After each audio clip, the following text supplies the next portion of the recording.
नमस्कार, आज की बात में आपका स्वागत है। आज की बड़ी खबर यह है कि शिक्षा मंत्री धर्मेंद्र प्रधान ने मान लिया है कि एनटीए के एग्जाम सिस्टम में कुछ कमियां थी।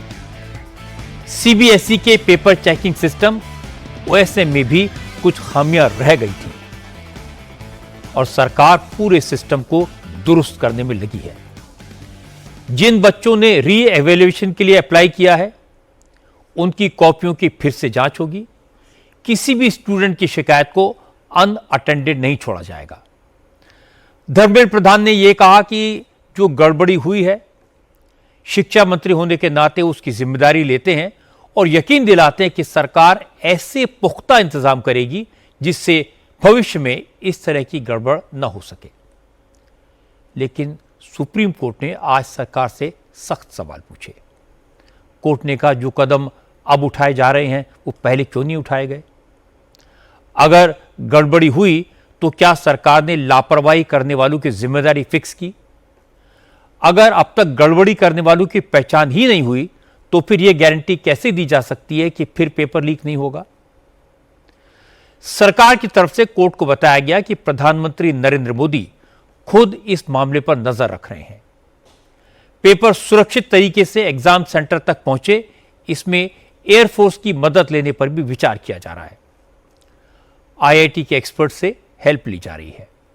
पेपर सेट करने से लेकर एग्जाम होने और आंसर शीट्स की चेकिंग तक पूरे सिस्टम को टेक्नोलॉजी ड्रिवन बनाने की कोशिश की जा रही है। ह्यूमन इंटरफेरेंस जीरो होगा तो गड़बड़ी की गुंजाइश ही नहीं बचेगी। लेकिन सुप्रीम कोर्ट ने कहा कि अगर एक एग्जाम कराने के लिए प्राइम मिनिस्टर को इंटरवीन करना पड़े तो यह पूरे सिस्टम के लिए शर्मनाक है। सुप्रीम कोर्ट के इस रुख का सरकार ने क्या जवाब दिया? कोर्ट ने सरकार से इस मामले में नया एफिडेविट क्यों मांगा? 21 जून को होने वाले नीट के री एग्जाम को लेकर धर्मेंद्र प्रधान ने क्या बताया, यह सब मैं आपको बताऊंगा आज की बात में। लेकिन सबसे पहले यह बता दूं कि आज सुप्रीम कोर्ट में क्या हुआ। नीट पेपर लीक को लेकर आज सुप्रीम कोर्ट ने सरकार को कड़ी फटकार लगाई। पूछा कि आखिर बार बार पेपर लीक क्यों हो रहे हैं? पिछली बार जो पेपर लीक हुआ था उसके बाद सरकार ने और नेशनल टेस्टिंग एजेंसी ने लीक्स रोकने के लिए क्या क्या कदम उठाए, किसकी जिम्मेदारी तय की गई, दोषियों पर क्या कार्रवाई की गई, या फिर जांच के नाम पर सिर्फ लीपापोती की जा रही है? ये सारे सवाल पूछे। सुप्रीम कोर्ट ने कहा यह मसला लाखों स्टूडेंट्स के भविष्य से जुड़ा है, इसलिए इसे हल्के में नहीं लिया जा सकता। असल में नीट का पेपर लीक होने के बाद डॉक्टर्स की एसोसिएशन समेत कई संस्थाओं ने एनटीए को खत्म करके एग्जाम का नया सिस्टम बनाने की मांग की है। एनटीए के साथ साथ सीबीएसई के ऑन स्क्रीन मार्किंग सिस्टम पर भी सवाल उठे हैं। लाखों स्टूडेंट्स ने गलत मार्किंग, कॉपी बदलने और नंबर्स के गलत टोटल को लेकर शिकायतें की हैं। 4 लाख स्टूडेंट्स ने अपनी आंसर शीट की कॉपी के लिए अप्लाई किया है। आंसर शीट की कॉपी के लिए अप्लाई करने की लास्ट डेट 24 मई थी, लेकिन सीबीएसई की वेबसाइट हैंग कर गई, फीस का पेमेंट नहीं हो पाया। इसलिए आज सीबीएसई ने ऐलान किया कि जो स्टूडेंट्स आंसर शीट की कॉपी के लिए या फिर री इवैल्यूएशन के लिए अप्लाई करना चाहते हैं वो 1 जून से सीबीएसई की वेबसाइट पर आवेदन कर सकते हैं। इसके लिए जो डेडिकेटेड पोर्टल बनाया गया है वो 1 जून से काम करना शुरू कर देगा। योगी आदित्यनाथ ने यूपी में पेपर लीक माफिया को खत्म कर दिया। लैंड माफिया गायब हो गया, अपराधियों का सफाया होने लगा। आज भी सहारनपुर में 1 लाख के नामी बदमाश का एनकाउंटर हुआ। ऐसा नाम के इस क्रिमिनल पर लूट के 13 केसेस हैं। आर्म्स एक्ट, जबरन वसूली और मर्डर जैसे कुल 31 मुकदमे दर्ज हैं। योगी ने आज कहा कि जब क्रिमिनल माफिया अपराध करते रहेंगे तो उन्हें दुनिया छोड़नी पड़ेगी। या तो अपराध छोड़ो या फिर दुनिया छोड़ो। योगी आज मऊ में थे। मऊ में एक जमाने में माफिया डॉन मुख्तार अंसारी का गढ़ था। योगी ने कहा कि एक वो जमाना था जब मऊ में माफिया का राज चलता था। समाजवादी पार्टी की सरकार माफिया के सामने घुटने टेकती थी। अपराधी गरीबों की जमीनों पर कब्जे करते थे।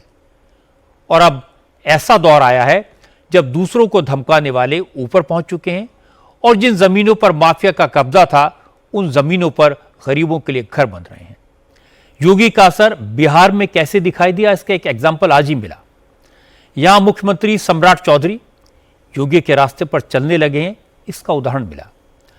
अपराधियों और भ्रष्टाचार करने वालों के खिलाफ एक्शन हुआ।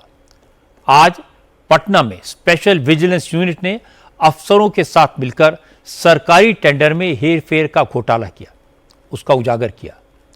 टेंडर में घोटालों के जरिए करोड़ों की काली कमाई करने वाले शख्स को गिरफ्तार किया गया। अब तक जो जांच हुई है उसके मुताबिक ऋषु रंजन सिन्हा अफसरों के साथ मिली भगत करके सरकारी टेंडर मैनेज करता था। आज महाराष्ट्र से बुरी खबर आई है। पुणे और पिंपरी चिंचवाड़ में जहरीली शराब पीने से 14 लोगों की दुखद मौत हो गई। 10 से ज्यादा की हालत गंभीर है। 13 लोग वेंटिलेटर पर हैं। इसलिए जहरीली शराब से मरने वालों की फिगर्स बढ़ सकती है। पुलिस ने जहरीली शराब बनाने के मुख्य आरोपी योगेश वानखेड़े, डिस्ट्रीब्यूटर करनैल विरखा, गुरमंगस सिंह और जहरीली शराब बेचने वालों समेत कुल 8 आरोपियों को अरेस्ट किया है। लेकिन इस मामले में पुलिस और प्रशासन की लापरवाही भी सामने आई है।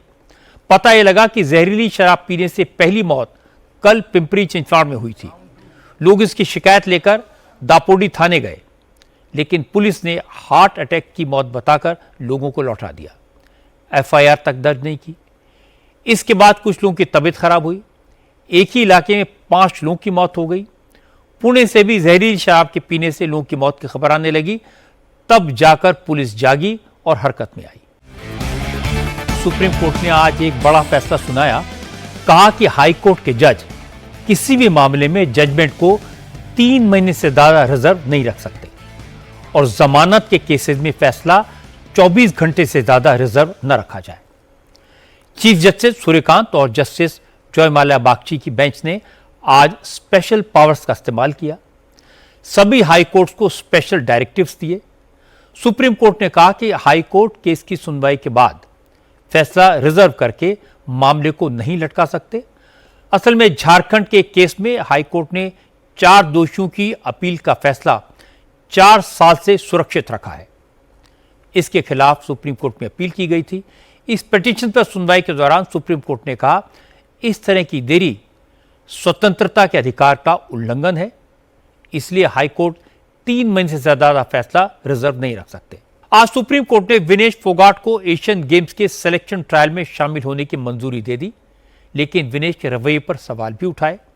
जिस तरह हाई कोर्ट ने रेसलिंग फेडरेशन को फटकार लगाई थी, उस पर भी सुप्रीम कोर्ट ने हैरानी जाहिर की। कोर्ट ने कहा विनेश ने डोपिंग टेस्ट मिस किया और अपने बारे में कोई जानकारी नहीं दी। डोप टेस्ट को लेकर इंटरनेशनल टेस्टिंग एजेंसी का एक तय शेड्यूल होता है, लेकिन विनेश ने उसे फॉलो नहीं किया। इसे जस्टिफाई नहीं किया जा सकता।